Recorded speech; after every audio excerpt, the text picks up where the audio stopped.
Welcome back. You're listening to Get Real, and I'm your host, Bob Gallagher. Joining me in the studio today, I have Frances Markel of the Markel Realty Group with Keller Williams in Westford. Welcome to the show. Thank you, Bob. So you've actually been on the show a few times. This is your third or fourth time now, isn't it? Yeah, I think it's my third. Could be my fourth. I can't remember. You've been doing the show for a while, so it's great to have you back. So we asked you to join us on the show today so we could talk about what's going on in the market out in Westford. And you cover Westford, the surrounding areas, pretty much all of Middlesex County. That's correct. Yeah. Great. Westford are the surrounding towns. So why don't we talk first about the lack of inventory? I know we've been talking about this for, it seems like, years. It's funny how quick it went from there's too many houses on the market, now's a good time to buy, to, oh my God, where's the inventory? Yeah, and I think the last couple times I was here, we were talking about it being a seller's market and stuff like that. Yeah. And I think you had asked me earlier, is it just a lack of inventory or are homes selling faster? And it's actually a true lack of inventory. So in Middlesex County, we're down roughly 7 to 8% of inventory from year over year from last year. Wow. Same for Westford. And also homes aren't staying on the market for very long. So that kind of exacerbates it, right? I mean, if homes are only on the market for, 2, 3, 4 days, yeah, it makes it seem way worse. Well, days is pretty good, but it could be hours too. Really? Wow. Remember the days when it used to take 30, 60 days to get an offer on a property? I do. I do. And it's not like it was decades ago. It was like 5, 6 years ago. I can't believe how much things have changed. Right. And people have to get in right away. And buyers are willing to take off of work. They didn't used to do that. If a home came on the market on Wednesday, I list things sometimes on a Tuesday, Wednesday, Thursday or something like that. 5 minutes later, someone has a showing scheduled for about an hour later. Wow. Just because they want to be the first in the door. Well, they want to be the first in the door, and they want to see if they can get an offer in before anyone else puts an offer in. Wow. So it's really selling that quick. Hours or days, basically, at this point. Wow. Right. So as far as price points, what's happening with the price points now? Are they still continuing to go up? Or They are. So sales price in Middlesex is up 6% from year to year for single-family homes, 4% for condos. And in Westford, single-family homes are up 25% in terms of close price, but a lot of that has to do with new construction. So that's skewed towards the high end. Oh, okay. All right. So most of what's selling just happens to have been the higher end stuff. Right. Or, that's all the data in it. So, but typically you're going to see a pretty big increase in the price of homes. And it's hard for realtors then to price something because you're pricing something and you think you're pricing it even kind of high and maybe you put a little fudge in there and it could still go way over asking. Wow. And did you see that happening typically these days? Is it selling at or above asking, mostly over asking, or are there still some deals to be had out there? Very few deals to be had. Yeah. A lot selling at asking or certainly above. And the other thing that we're seeing now that we hadn't seen before, guess what? They're removing all contingencies. They're coming in with, no home sale, no mortgage. We're seeing cash. You probably don't like to hear that. But Yeah, it's not as good for us, but we get it. What about home inspection contingencies? Are people waiving those now as well? They are. Yeah. Now, can they still do an inspection? Well, it's different because I had one where it was a hot property. We put it on the market on, I had a couple this year, on a Wednesday or something like that, and they said that they would go to P&S on Friday. So absolutely no home inspection. When people say that they waive the home inspection and still do one, there's still a chance that they could get out. So you have to be careful as a listing agent how you advise your client about that. Oh, because they just lose their $500 or $1,000 deposit, right? And they don't care, Yeah. and stuff like that. Or they could be unreasonable, and they say they're not going to come back with anything, and they might. And a lot of times it depends on the agent that you're dealing with too. And the ones where they say they're going to just do it for informational purposes, they mean it. And then there's other ones where they say it and it's like they don't mean it. Yeah, you can't. It's hard to tell sometimes, I'd imagine, right? Right. Wow. So changed in so many ways. So not just tighter inventory, higher prices, but now people throw in, waiving all sorts of contingencies just to try and make their offer more palatable to the sellers. Wow. And I had another one where they put the offer in on Sunday and said cash close on Friday, and I said, whoa. Let's make sure. I said, if you can contact your attorney on Sunday night, which they did, could he close it on Friday? He said, no, I need 10 days, so we closed it the following Wednesday. But you have to look at all of that, and so it's a tough market out there for buyers. Wow. How did your seller get out of the house so fast? It was an investment property for my seller. They made a lot of money and they got out and very happy. Wow. I would imagine. Yeah. That's something else we kind of talked about a little bit before we got started today was investing in real estate. Do you feel like real estate investors are exacerbating the problem with the lack of inventory? No, not really, because they are in there, but they're looking at a different type of home. So the families want to move into a home where they're going to raise their kids and go to the schools and have a yard. The investors are looking for something that they're going to rent out. And so typically it could be a multifamily, it could be a condo or something like that. And not as many investors on a single family home, but the ones there would be the ones that you want to flip. Right. So they want to turn it around and flip it and sell it for a lot of money. So I guess it's more if you get into the cities where people would normally buy a multi because they wouldn't need the income to qualify from the other units. But yeah, in the suburbs, I guess it doesn't happen as often. But the multis that you're seeing them buying in the city, that they're going to condominialize those, and so they're going to sell them as separate units. And make a lot of money that way too. Yeah, it seems like everybody's doing that now. Everyone's doing that. What about tear downs? You hear about Needham. Well, first it was Newton. Now it's pretty much the norm in Needham. Yeah. I'm hearing they're doing it in Natick now. Yeah. You seeing the same thing out your way, or there's still enough land where they don't have to do that yet? No, there are tear downs, and people are looking for them. Sometimes there's restrictions on it, so they may tear down the home, and then they'll build a home on the exact same foundation. I had a couple of those recently, and that's a little bit difficult because if it's a smaller home, how do you tear everything down and then do it? Because otherwise you have to go through a lot more approval processes if you want to make it much bigger. Right. Depending on the lot size. So typically, you seeing people tear down colonials yet, or is it more like the old school ranches they're knocking down? The ranches. Yeah. Or tearing it down and building it straight up. And it's funny, some builders will think, okay, maybe I'll just add a second floor to it.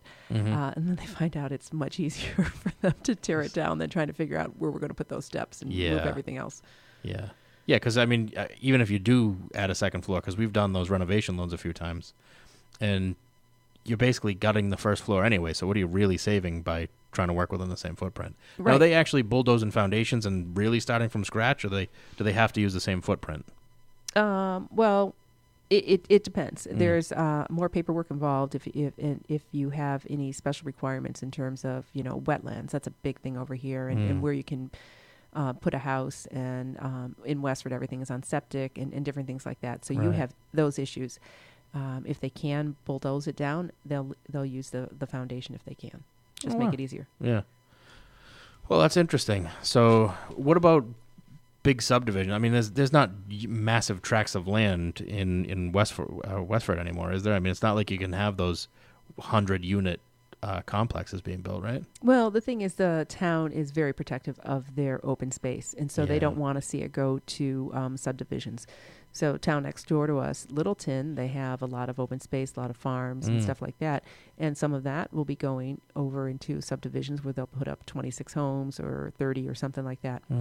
I don't see the 100+ homes over here. And it's funny because I have friends in California and they're like, oh, yeah, I'm a realtor. But they, doing a subdivision, it's 1,000 homes. I'm like, oh, my God, that's like bigger than the towns that we're living in over here. Don't you understand that? 1,000 homes. 1,000, right. I can't even imagine. I can't fathom building 1,000 homes in one area. Can you imagine being the listing agent for 1,000 homes? I'd like to imagine that. Yeah, I should move out there. Yeah, well, my wife lived in San Diego for years, and those are those things where you literally go in and it's like a town of all the same house, and they're all 3 feet apart, right? I imagine that's the only way you can fit in 1,000 properties. Yeah, but you know what? They're also doing bigger homes, and so they're not all the small ones. It's not like Levittown in New York or Pennsylvania, and stuff like that. Wow, that's interesting. Well, it'd be nice if they could do that out here, but we just don't have the space for it. Yeah, and again, the ones where we do have the space, because we're a country, it's going to be protected by the people that already live there, because they don't want to see the building, because of they like their space, they like their little privacy, they like their large lots now, and also it can be a strain on school systems. Yeah, it seems like every community is having a strain on the school system, even with the building they are allowing. But I don't see it getting any better before it gets worse. There's just so many people that want to buy houses and so little to buy. Right. Why don't we talk a little bit about how you prep sellers for the market they're in? Even though it is a seller's market, there's still got to be a lot of prep work that's involved. There is, and I think that you need to really put your best foot forward because you only have the one chance to make a first impression. And so in my group, we hire a professional stager to go in there and tell them what needs to be done. We could help them, if they need contractors and stuff like that and painting and stuff like that. So the homes are staged. They look fantastic. Not always what they looked like when we first came in, and professional photography, and that really helps. And it's worth it. Even though you're in a seller's market, you want to be the one that's going to be selling for a lot more and faster. Right. And who knows what's going to happen with the market. Right. Right. So it's not just because it's a seller's market doesn't mean you just throw a sign out in the front yard and the house is sold, right? It's still all about the presentation. It still is. Yeah. What about managing sellers' expectations? 5-6 years ago, sellers' expectations were that, they were going to be lucky to get a couple offers and they were going to be lucky to get somewhere. Yeah. They'd be lucky to get an offer and they'd be lucky to get anywhere near their asking price, within 5%, say. You know what? I remember those days because I've been around for a while, and I remember having to call them and say, congratulations, you got an offer. I'm going to come over to discuss it because, it's not a great offer. And so you do that in person. It's like, okay. Yeah. But, there's 150 homes on the market right now, and they chose yours. Yeah, seriously. And now it's completely the opposite. You got 10 people for every house on the market. Yeah. So how do you prep them? I mean, what's the difference between now and back then? Back then I imagine it was a little tougher because the expectations were lower. But now with people having such high expectations, do you find that that's starting to cause problems? A little bit because you have sellers that think that because it is such a seller's market that they could demand whatever. And for the most part, people are very reasonable and fair. And I think that's the key is that you have to be fair in this market. So if you say that you're going to review all offers on Tuesday at noon and they have to be in by Monday night, then you do that. So everyone is on the same playing field. And then the seller gets to choose. I love going in there with an Excel spreadsheet that shows them, 8 offers, and here are the contingencies and stuff like that. I'm a numbers person, so that helps. And then they get to choose. People are writing letters and pictures of their family in front of the home and different things like that. Wow. So, and they get to choose. I could advise them at what I think is best, or explain all the contingencies to them. And when it comes down to that, when you're kind of helping them through that process, what is it that usually leads them to choose, a particular offer? Is it always the highest price, or is it all different? Really? And you'd be surprised. Yeah. So for me, I don't care about the letters, but sometimes they work and it may pull on their heartstrings or something like that. And then some people, because, I remember, even maybe about 4 years ago or something, having a cash offer. And, it fell apart and put it on the market and had one. It was 80% financing, had multiple offers, 80% financing, and it fell apart, and then put it back on the market. Each time we had over asking, and someone doing FHA. They loved the home, didn't ask for a thing after the home inspection. So you don't know, but for them, they have a good feeling of who they, what they want. But it's surprisingly different. It's not always. There's 3 pieces to the puzzle. It's the price, the terms.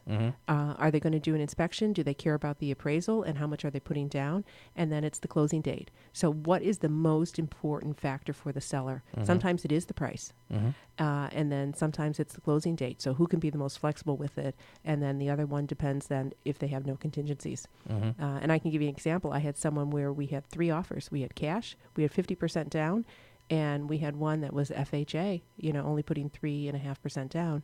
And the difference in those offers was $2,500. And they went with the one that was FHA that was $2,500 higher because to them, that was the most important thing. Right. You and I might have said, well, you know what?